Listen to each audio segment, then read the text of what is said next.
This is the story of one little die that started something big. This die is a bow, and it's included in the vintage ornament set from a Jillian Vance design. It's just a little add-on, a finishing touch. You could even leave it off like I did last week when I made this card.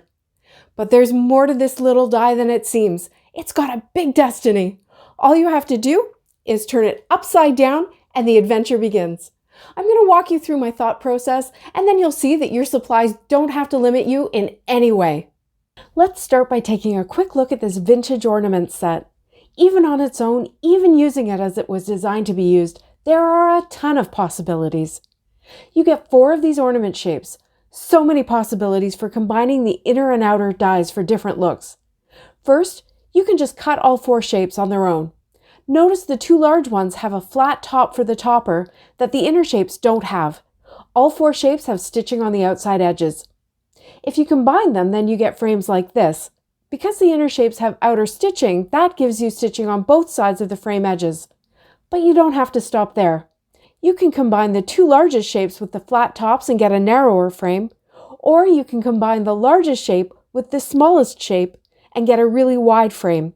You can use these frames to make shakers, or you can inlay the shapes back in if you don't want to make a shaker. I mean, that's a lot right there, but there are also 3 sentiments, 2 toppers, and lots of dies that cut stitching into the shapes to decorate them. And then you get the bows. They are so cute, and I knew I had to explore some non-Christmas uses of this set. I started easy. I cut both the bows from black cardstock and also from white, and I cut 2 circles to be the heads. To make the heads green, here's a quick blending tip. I didn't blend the first layer, which was Melon ice ink. I dipped the circles right into the ink pad and then I let them dry a little bit, but not completely before I started blending lime Rickey ink on the side. Because they're still a little damp, the blending will smooth out even more than it would on a completely dry paper.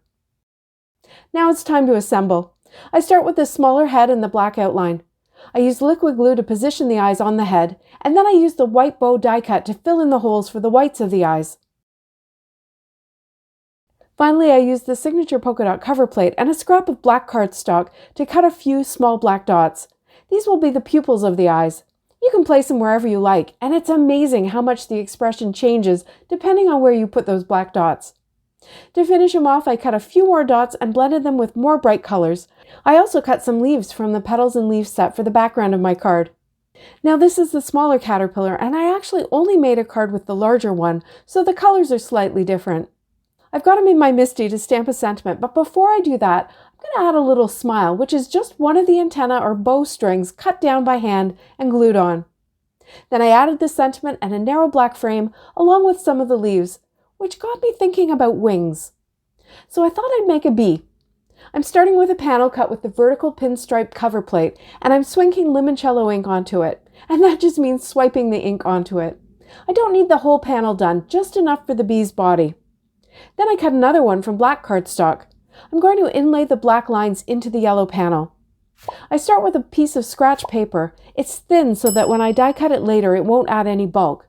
I cover it with glue and then lay down the yellow panel onto it. It doesn't matter that it's showing around the edges because I'm going to cut it down with that die. I find it easier to lay the black lines into the panel from bottom to top.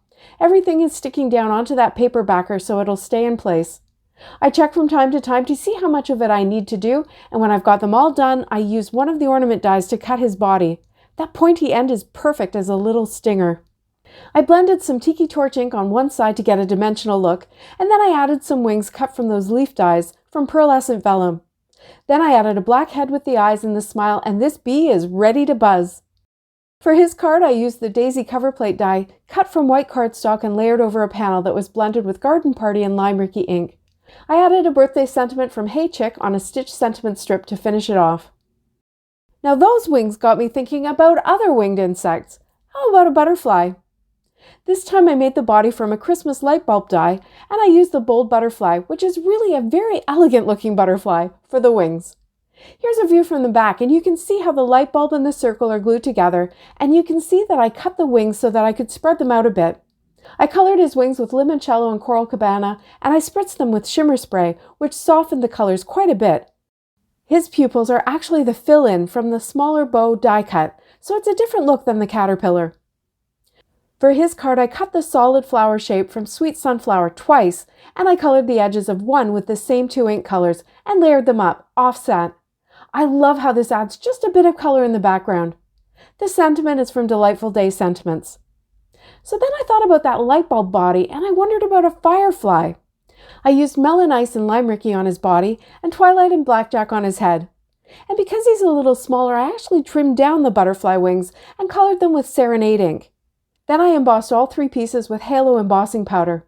This time I just left the eyes off to get a different feel. Again, here's a look at his back. You can see that this time I actually overlapped the wings to make them smaller. For the Fireflies card, I blended some limoncello ink in a circle on a panel of white cardstock. Then I blended Melon Ice around it, then Fiesta Blue, then Dress Blues, and finally Blackjack. This creates the glow around my firefly. I splattered with Avery Elle white spray to get some stars in my night sky, and I embossed a sentiment from Shine Bright. Okay, so now that I've got a little more elegant looking winged creature, I went full circle back to Christmas, and I decided to make an angel. To make her dress, I cut that same Sweet Sunflower outline shape, and I trimmed it down into a triangle.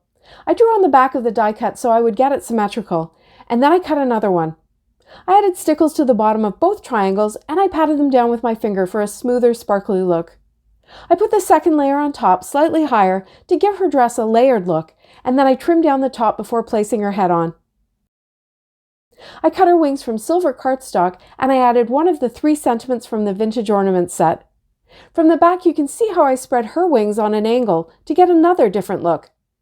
Now right here, you could cut all the same pieces again, glue them on the back so she would be a 2-sided, I was going to say 2-faced, but that's not very nice, is it? She could be a 2-sided angel and maybe hang on the Christmas tree. I put her on a card with a blended panel of Fiesta Blue, cut with the signature polka dot cover plate die, and with some of the dots filled in with that same silver cardstock. All this from one little upside-down bow. All these dies were in my stash just waiting to be put to use in ways never intended by their designer. Now here's a quick list of ways you can get more from your dies. You can look at the unusual shapes and see if they remind you of something else, like I did with this bow to the caterpillar eyes.